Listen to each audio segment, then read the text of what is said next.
जय गोमाता. सर्वप्रथम महाराष्ट्र राज्य गो सेवा समितीचे निलेशजी देशमुख यांचे मनापासून आभार मानतो की त्यांनी आज पिंपरी चिंचवडमधल्या चिंचवडच्या या केंद्रीय गोशाळेमध्ये भेट दिली आणि आज आपला सगळा प्रेक्षक वर्ग आज या निमित्तानं त्यांना केंद्रीय गोशाळा तिथं सांभाळत असलेला देवनी गोवंश या सगळ्याची माहिती कळणार आहे.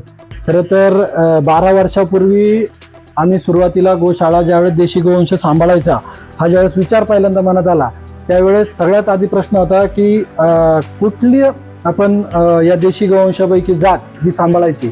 तर त्याच्यावर विचार करत असताना एक लक्षात आलं की हा जो देवनी गोवंश आहे हा खरं तर अतिशय देखणा अंगाने मजबूत असा हा आपला गोवंश आणि एवढा सुंदर गोवंश हा महाराष्ट्रात असताना सुद्धा दुधाच्या निमित्तानं इथला शेतकरी असेल किंवा बाहेरचा शेतकरी असेल हा इतर गायींच्या मागे जे गाई दूध जास्त देते गिर असेल साहिवाल असेल हा तर त्यांच्या सांभाळ हा इथला शेतकरी असेल किंवा दुधाचा व्यापारी असेल तो मोठ्या प्रमाणावर करत होता.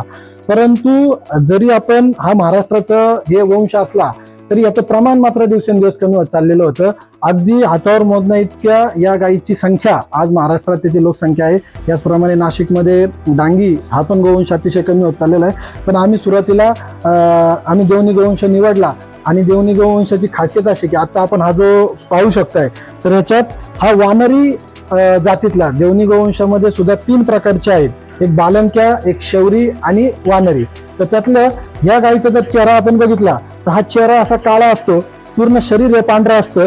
तर हा वानरी जातीतला हा गोवंश आहे. या गोवंशाची खासियत अजून एक असं सांगतो, जसं आपण खरं तर दुधासाठी विचार करतो की दूध फक्त गीर गाईच मोठ्या प्रमाणात देते, तर तसं नाहीये.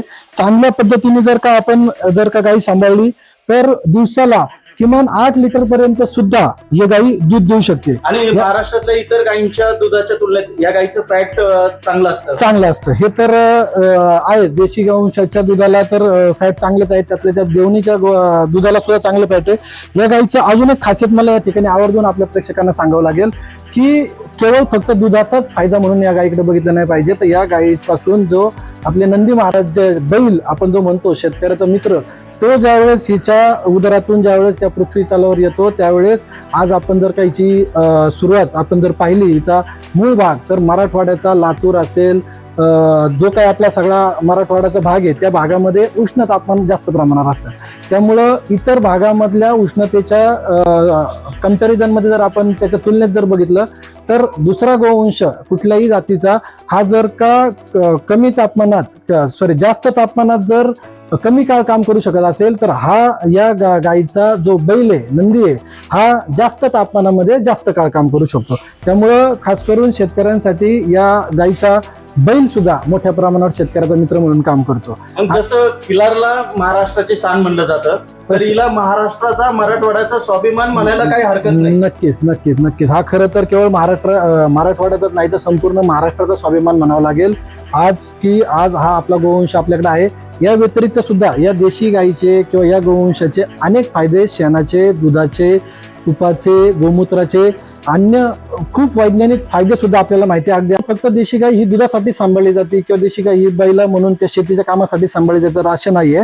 तर देशी गाय आपल्याला जी पंचगव्य देते त्यात खास करून जे शेण देते, जे गोमूत्र देते, जसं की काही ठिकाणी माझ्या वाचण्यात आलं होतं की जसं आपण गोमय वसते लक्ष्मी हे जे म्हणतो ते खरोखर तसं आहे. तसं तुम्ही इथं बघू शकता पंचगव्याची उत्पादनं ही नागरिकांसाठी विक्रीला आहे. शेणाच्याही खूप चांगल्या पद्धतीच्या गौऱ्या ह्या ठिकाणी इथं बनवलेल्या आपल्याला बघून येतील आणि विविध उत्पादनं त्याच्या माध्यमातून आहेत. जसं आता आपण बोललो की देशी गाई ही आज शहराच्या मध्यवर्ती ठिकाणी आपण या ठिकाणी सांभाळतोय. खरं तर देशी गाईचा फायदा हा या शहरातल्या लोकांना कसा मिळावा, फक्त काय इथं आता जर कोणाला शेती करायची म्हटलं तर शेती शहरी भागात राहिलेली नाहीये. तर मग लोकांनी किंवा नागरिकांनी जर का देशी गाई सांभाळायची इच्छा असून सुद्धा सांभाळता येत नाही. पण जरी नागरिकांना देशी गाई सांभाळता नाही आली तरी इथे येणाऱ्या प्रत्येक भाविकाला, सगळ्या गोभक्तांना, गोपालकांना मी एकच सांगतो की हे जे काही देशी गोमातेच्या शेणापासून, गोमूत्रापासून, दुधापासून जे इतर जे प्रोडक्ट बनवलेले आहेत तर जे प्रोडक्ट आपण जर का आपल्या दैनंदिन जीवनात आपल्या आहारात जरी ठेवले तरी सुद्धा एक प्रकारची गोसेवाच त्या माध्यमातून होते. आणि याच्यातून 2 उद्देश साध्य होत आहेत की एक तर गोसेवा होईल, त्यातून जे काही नफा राहील तो त्या शेतकऱ्याला किंवा त्या गोशाळांना लाभेल. परंतु आपला स्वतःचा स्वार्थ जर आपण बघितला तर आपल्याला एकदम केमिकल रहित या सगळ्या गोष्टी आपल्याला या ठिकाणी बघायला मिळू शकतात. जसं की आता देशी गाईच्या शेणापासून फक्त गौरीच बनवली जाते असं नाही. गौरी तर बेसिक आहेच, आता आपण गौरीचं महत्त्व तर बघितलंच, परंतु वेगवेगळ्या प्रकारचे धूप, वेगवेगळ्या प्रकारच्या उदबत्त्या या सुद्धा या देशी गाईच्या शेणापासून बनवल्या जातात, की ज्याच्यात कुठल्याही प्रकारचं केमिकल वापरलं जात नाही. तर तसंच याच्यासोबत शेणाचे साबण सुद्धा, ज्याच्यात मुलतानी माती टाकून, हळद टाकून किंवा अन्य वेगवेगळ्या गोष्टी टाकून सुद्धा त्याचे साबण सुद्धा. गोमय वसती लक्ष्मी, तर हे लक्ष्मीचं जिवंत उदाहरण तुम्ही या ठिकाणी दाखवून देता. खरंय की केवळ फक्त साबणच नाही तर उठणं सुद्धा आपण ही जी गौरी आहे या गौरीची जर आपण पावडर केली आणि ती पावडर नंतर आपण त्यात वेगवेगळे पदार्थ टाकून ते जर आपण दैनंदिन आंघोळीसाठी जरी वापरले तरी सुद्धा आपण हे उठणं सुद्धा म्हणून, जे फक्त आपण दिवाळीतच उठण्याचं स्नान केलं पाहिजे असं नाही, तर आपण 12 महिने या देशी गाईच्या शेणापासून, या पावडरीपासून आपण आंघोळ करू शकतो. त्यातून त्वचेचे कुठलेही वेगवेगळे जर काय प्रॉब्लेम्स असतील, आजार असतील ते राहू शकत नाही. जे शरीराचे आपण आज केमिकलचे साबण वापरून आपल्या शरीरावरची छिद्र जी बंद करायचं काम करतोय ते या देशी गाईच्या शेणाच्या साबणाने, या उठण्याने हे आपली ही शरीरावरची छिद्र ओपन व्हायचं काम होतंय. त्याचप्रमाणे इथं शॅम्पू सुद्धा आहे जे की नैसर्गिकच आपण त्याचा वापर करू शकतो, याच्यातही कोणत्याही प्रकारचं केमिकल नाही. जसं मी सांगितलं की राख जी राहते त्या राखेपासून जुन्या पूर्वीच्या काळामध्ये याच राखेचं दंतमंजन केलं जायचं किंवा आपले दात घासण्यासाठी वापरलं जायचं, तर याचं राखेचं दंतमंजन सुद्धा या ठिकाणी तयार केलेलं आहे. त्या व्यतिरिक्त अनेक इथं एक गोबर गॅसचा उपक्रम मी बघितला आपण. बघूया. आतापर्यंत गोशाळेमधलं तुम्ही देवणी जातीची गायींची माहिती गावडे साहेबांच्या माध्यमातून जाणून घेतली, पंचगव्याची उत्पादनं जाणून घेतली, त्याचं महत्व जाणून घेतलेलं आहे. पण ही गोशाळा तुम्ही बघताय आज एवढ्या कोट्यवधीच्या जमिनीमध्ये ह्या माणसाकडनं गायीसाठी एवढे मोठे प्रयत्न केले जातात. त्याचं अजून एक दुसरं उदाहरण जर बघितलं तर इथं चांगल्या पद्धतीचा गोबर गॅस त्यांनी या छोट्या जागेमध्ये सुद्धा गोबर गॅसचं नियोजन केलंय.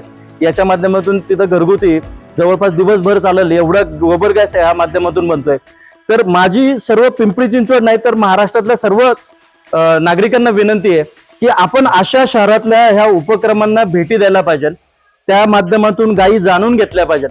तर माझी सगळ्यांना विनंती आहे, चिंचवड गावामध्ये केंद्राई गोशाळा या ठिकाणी सर्वांनी आवर्जून भेट द्यावी. इथं मोठमोठे उपक्रम चालतात, वसुबारस असेल, बैलपोळा असेल, इतर भजन वगैरे कार्यक्रम असेल, असे सार्वजनिक कार्यक्रम सुद्धा ह्या गोशाळेमध्ये केले जातात.